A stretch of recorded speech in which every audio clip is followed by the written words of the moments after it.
Saudi Arabia is threatening to sue me and my friend Ali Khan Velshi if we're not nicer to them. Tonight on The Source, I tell those desert sheiks to go pound sand.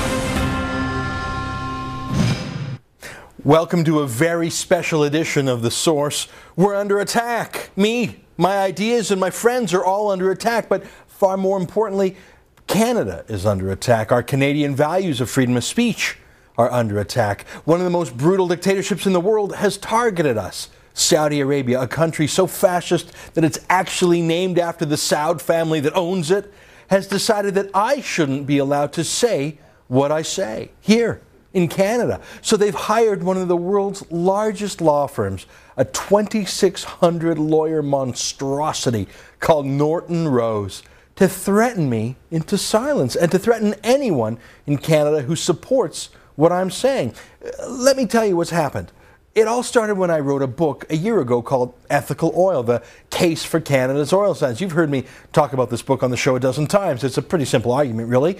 Canada's oil sands are more ethical than the way oil is made in countries like Saudi Arabia. Whether you care about environmental responsibility, peace, the treatment of workers, or just plain human rights, our Canadian oil is ethical oil. It's like the fair trade coffee of the world's oil industry. OPEC oil, on the other hand, especially from Saudi Arabia, is unethical. It's conflict oil, it's Sharia oil, it's blood oil, and we should be doing our best to pump as much of the ethical stuff as we can to replace the bad stuff. Now, when I started here at the Sun News Network in the spring, I handed over the reins of this idea to my friend Ali Khan Velshi. You've seen him on the show before. He's a bright young human rights activist who believes in the idea of ethical oil too. So he set up a website called ethicaloil.org with a blog and a PayPal button. It was a grassroots way to keep the idea alive. Now, I'm still a volunteer. I'm the part-time chairman of the thing, which means I get all the fun and he does all the work.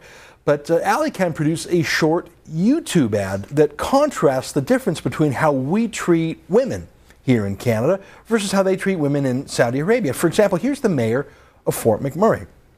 It's the capital of the oil sands, of course. She's a young woman named Melissa Blake.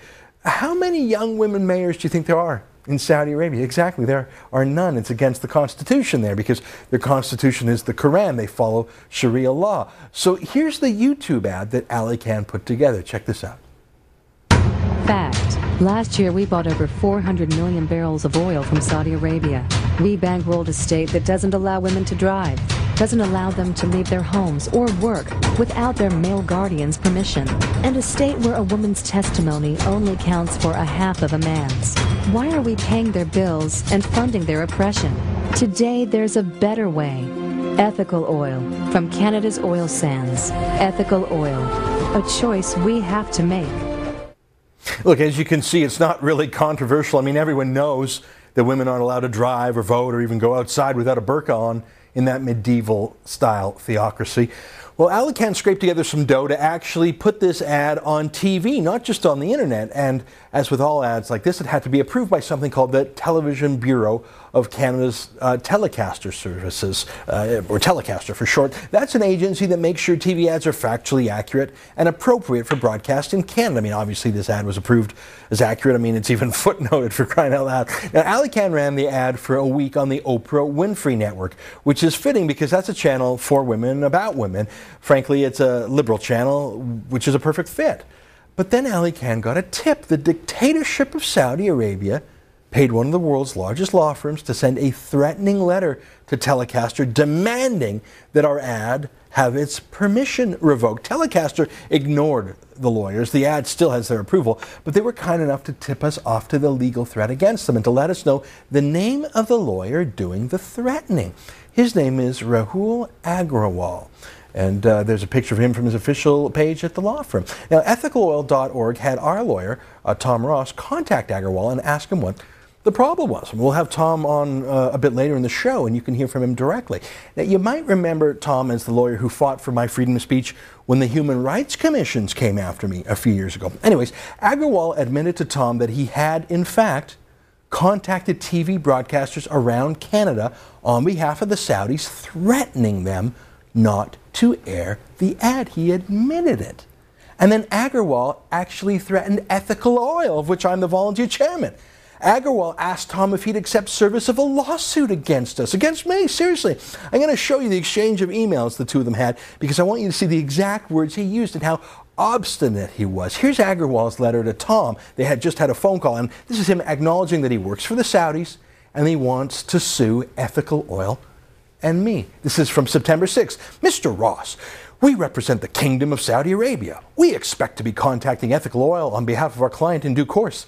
Kindly advise if you have authority to accept service on behalf of your client. Regards, Rahul P. Agarwal. Now, Tom wrote back right away saying he'd confirm if he could accept the lawsuit, but what exactly is the problem? And so this is what Tom said. He said, Mr. Agarwal, I will confirm instructions in that regard. I asked for a copy of the demand letters we understand your firm has been issuing to various media outlets threatening litigation in respect to advertising associated with the Ethical Oil Institute.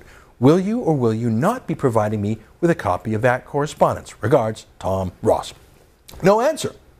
So Tom wrote back again to the Saudi lawyer on September 15th. Mr. Agarwal, I now understand that today a broadcaster broke its advertising contract with the Ethical Oil Institute because of new threats from you or your law firm. If you or your client are going to interfere with the contractual relations of our client by alleging there is a legal dispute between the Ethical Oil Institute and the Saudi government, you have an obligation to inform us of what the alleged legal dispute is.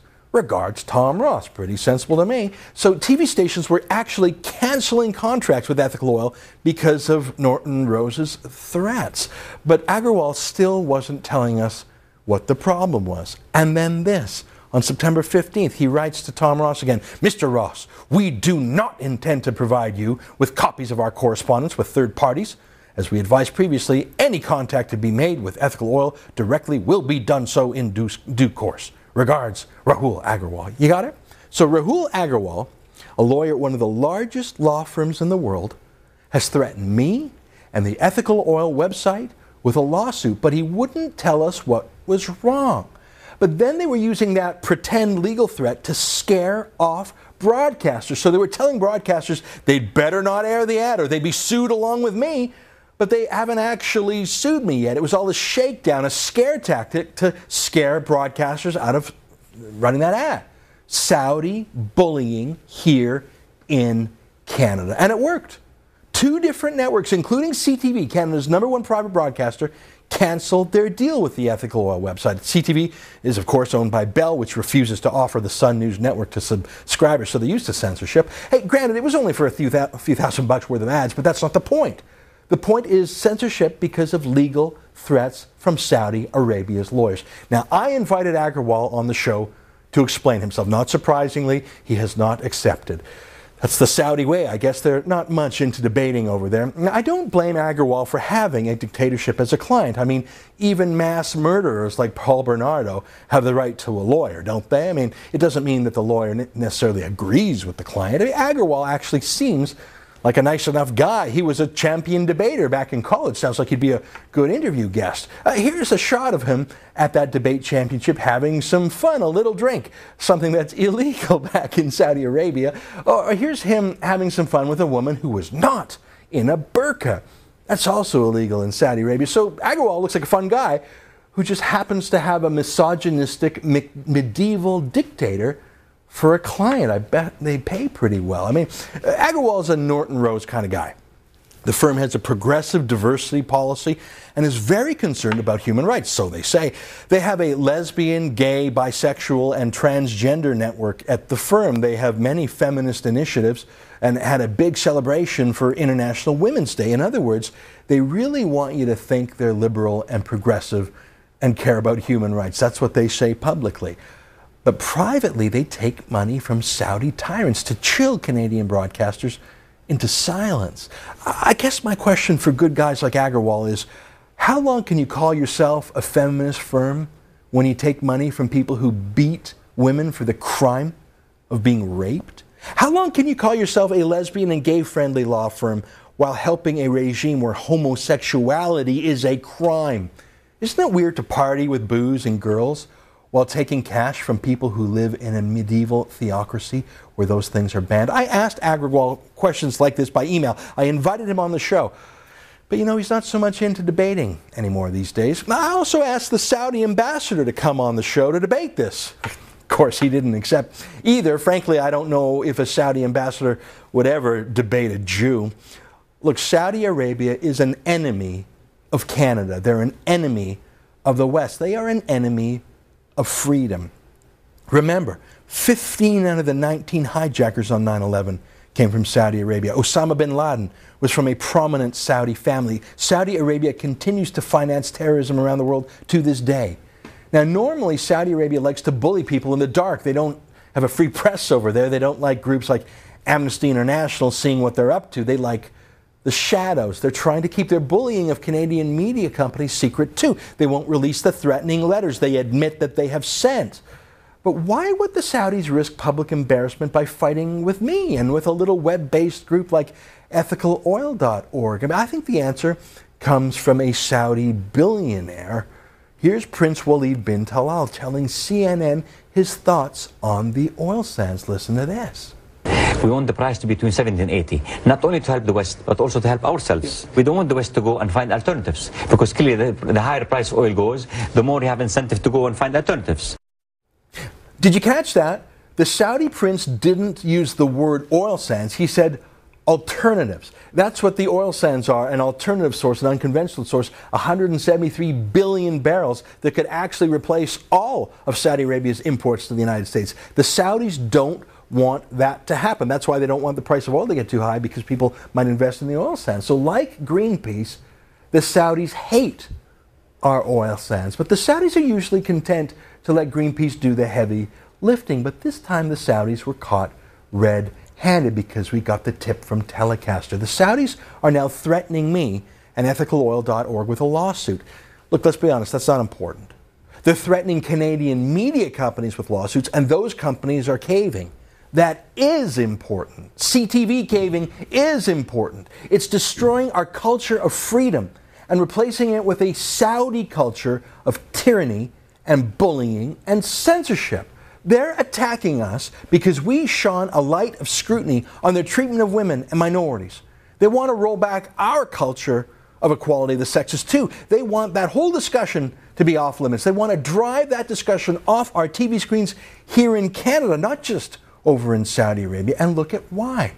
Look at what Prince Walid bin Talal said. They don't like oil alternatives. They don't like Canadian oil sands oil. They don't like ethical oil. They don't want their dominance to be ended. They love money. They hate women. They hate gays. They hate freedom. But good Lord, they love their money. Well, I'm pleased to say that the Sun News Network is running those ethical oil ads. Just a few $1,000 worth. I mean, ethicaloil.org is not filthy rich like the Saudis. It should be no big deal that the Sun's running these ads. I mean, it's normal to run ads in a democracy on a TV station. It's not remarkable. That's actually what the Sun does for a living. What's remarkable is that other broadcasters like CTV refuse to do so out of fear of the Saudis. Look, I do not care what you think about me. I don't care. I don't even care what you think of the oil sands. Whatever your political stripe, left wing or right wing, you must agree that Canadians should be free to express ourselves without foreign embassies bullying us and bullying Canadian TV stations. And those TV stations should stand up to these bullies. And John Baird, the Minister of Foreign Affairs, must call in the Saudi ambassador and tell him that he is not welcome to bring in his Sharia censorship here, even if there are lawyers willing to do their dirty work for them.